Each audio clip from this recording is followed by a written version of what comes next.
Yehuda yang mendapat hak kesulungan. Ketika kita membaca bagian akhir Kejadian, biasanya kurang memperhatikan kehidupan Yehuda karena terpesona pada cerita Yusuf.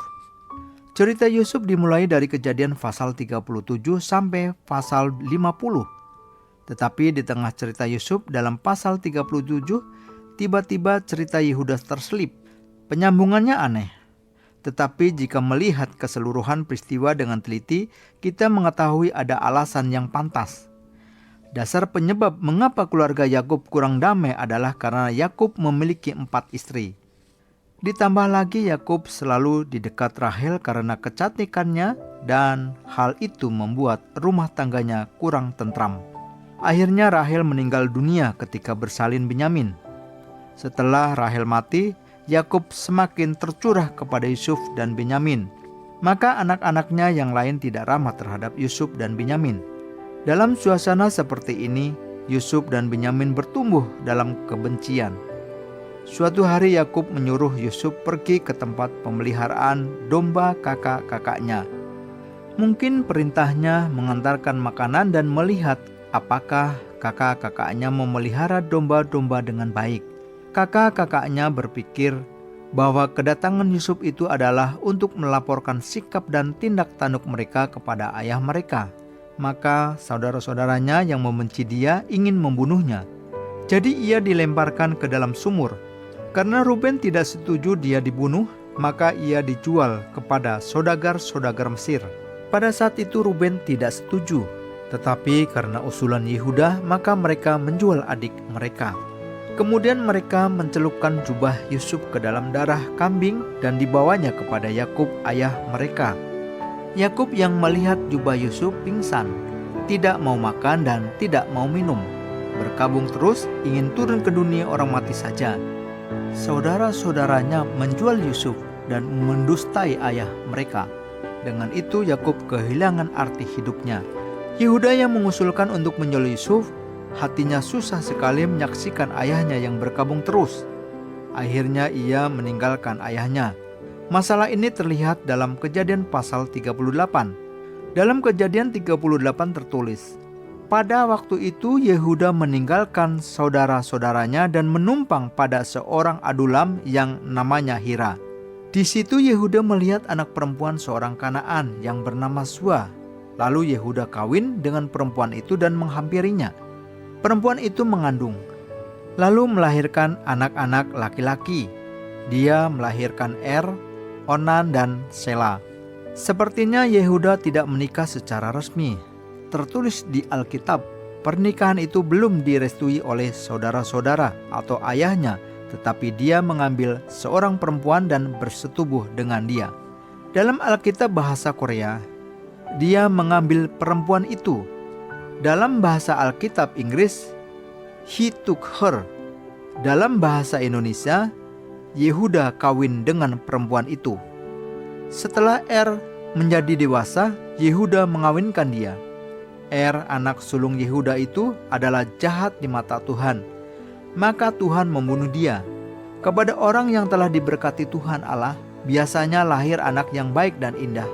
Sebaliknya kepada orang yang kurang diberkati Tuhan Allah, lahir anak yang jahat dan menjadi kekhawatiran bagi orang tua dan keluarga.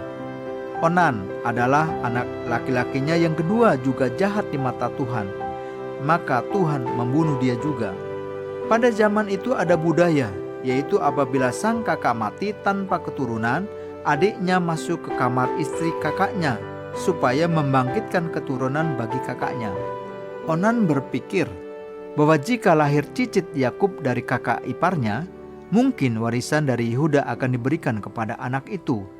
Maka ia menghampiri istri kakaknya itu, tetapi ia membiarkan maninya terbuang supaya kakak iparnya tidak mengandung. Tuhan Allah melihat hal itu jahat, akhirnya membunuh Onan. Yehuda yang belum pulih dari kesedihan oleh karena kehilangan anak sulungnya, menghadapi kehilangan anak laki-lakinya yang kedua. Ia susah menghadapi Tamar, menantunya. Sela, anak laki-lakinya yang ketiga masih kecil. Maka Yehuda menyuruh Tamar menantunya tinggal di rumah ayahnya sampai Sela anak yang ketiga itu besar. Setelah Tamar pergi, rumah Yehuda sangat sepi. Sela kurang bersemangat seperti angsa yang tidak bisa berkabung dengan kumpulannya. Ditambah pula sebelum ia dipulihkan dari luka hati itu, istri Yehuda juga meninggal dunia. Kesedihan Yehuda tidak dapat diungkapkan. Mungkin air mata juga telah habis. Yehuda melewati banyak waktu untuk menyadari bahwa kehilangan anak sulung dan anak yang kedua, memulangkan menantu dan kehilangan istri, semua itu adalah hukuman dari Tuhan Allah. Setelah istri Yehuda meninggal dunia, lewatlah waktu yang cukup lama. Ketika ia pergi ke Timna untuk menggunting bulu domba-dombanya, ia tergoda oleh seorang perempuan dan bersetubuh dengan dia. Setelah bangun dari tidur, Yehuda melihat perempuan sundal itu telah pergi. Pada tahun berikutnya, Yehuda mendengar kabar yang sangat buruk, yaitu Tamar, menantunya yang tinggal di rumah ayahnya sebagai janda, sekarang mengandung. Yehuda tidak tahu harus bagaimana. Selama ini ia bertahan dengan hal-hal yang malang yang terjadi kepada dia. Tetapi setelah mendengar kabar itu, amarahnya meledak. Ia berkata, "Bawalah perempuan itu supaya dibakar." Tetapi Tamar menantunya menunjukkan cap meterai serta kalung dan tongkat sambil mengatakan, "Dari laki-laki yang empunya barang-barang inilah aku mengandung." Yehuda tidak dapat mengatakan apa-apa lagi. Ia bukan istri, bukan juga menantu. Tamar melahirkan anak kembar. Mereka bukan anak Yehuda, tapi bukan juga cucunya. Dari saat itulah Yehuda mengintrospeksi kehidupan dirinya selama ini. Kemudian ia dapat mengerti Yakub ayahnya. Ia tidak mampu menjaga hanya 3 anak dan seorang istri. Padahal Yakub ayahnya kehilangan Rahel, kehilangan Yusuf, dan masih banyak sekali tanggungan anak-anak, cucu-cucu, ditambah 4 istri.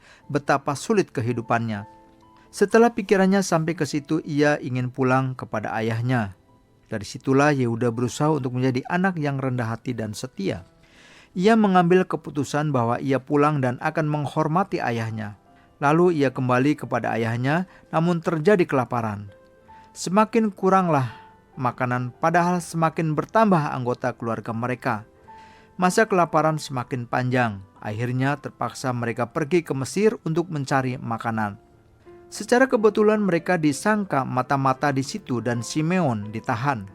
Yehuda pulang dengan keadaan begitu, namun ia sebagai penanggung jawab masalah itu, ia memeriksa air muka Yakub ayahnya. Yakub tidak bisa berkata apa-apa lagi. Yehuda tidak tahu harus melakukan apa. Beberapa waktu lagi makanan akan habis. Yehuda dipanggil ayahnya. Yehuda menjawab, "Kami tidak dapat membeli bahan makanan jika kami tidak membawa Binyamin." Atas desakan ayahnya yang mengatakan, "Jikalau tidak membeli bahan makanan, 70 orang keluarga kita akan mati kelaparan. Sampai kapan kalian hanya mengamati saja?"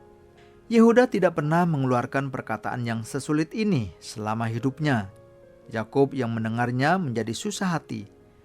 Rahel mati, Yusuf juga menghilang. Makanan yang dibawa dengan penjualan Simeon sebagai budak telah habis. Kehabisan uang, semua permata telah ditukar dengan makanan. Sekarang diminta untuk menjual Binyamin. Yakub langsung menolak. Seandainya semua akan mati kelaparan pun tidak bisa melakukan seperti itu. Dia berteriak, "Lenyaplah semua di depan mataku." Yehuda tidak mempunyai keberanian untuk menghadapi muka ayah. Ia keluar dari tempat itu. Tetapi setelah beberapa hari, Yakub memanggil Yehuda. Yakub berpikir dengan tenang. Seandainya ia bersama Binyamin terus, begitu melewati beberapa hari, Binyamin pun akan mati kelaparan. Kalau begitu mungkin lebih baik ia dijual sebagai budak di rumah yang cukup banyak makanan. Ia akan bisa makan kenyang di situ. Kemudian kita dapat membeli bahan makanan lagi. Lalu Binyamin juga hidup, anak-anak cucu-cucu juga akan hidup, pikirnya. Jika terpaksa aku kehilangan Binyamin, biarlah juga kehilangan. Yehuda yang mengambil Binyamin dari Yakub yang berat hati itu merasa tanggung jawabnya berat. Yehuda yang memohon di depan Yusuf, Raja Mesir, sekarang bukan lagi Yehuda yang bersikeras seperti ketika menjual Yusuf pada masa lalu. Yehuda mengalami banyak kesulitan. ia menyadari kesalahannya dan semakin menjadi orang yang bertanggung jawab. Tuhan Allah memberi hak kesulungan kepada Yehuda yang seperti ini dari 12 anak-anak Yakub. Yehuda, engkau akan dipuji oleh saudara-saudaramu, tanganmu akan menekan tengkuk musuhmu. Kepadamu akan sujud anak-anak ayahmu. Yehuda adalah seperti anak singa. Setelah menerkam, engkau naik ke satu tempat yang tinggi. Hai anakku, ia meniarap dan berbaring seperti singa jantan atau seperti singa betina. Siapakah yang berani membangunkannya? Tongkat kerajaan tidak akan beranjak dari Yehuda ataupun lambang pemerintahan dari antara kakinya, sampai dia datang yang berhak atasnya. Maka kepadanya akan takluk bangsa-bangsa. Ia akan menambatkan keledainya pada pohon anggur dan anak keledainya pada pohon anggur pilihan.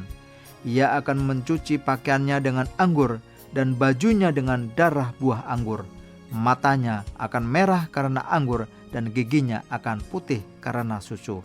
Kejadian 49 ayat 8-12.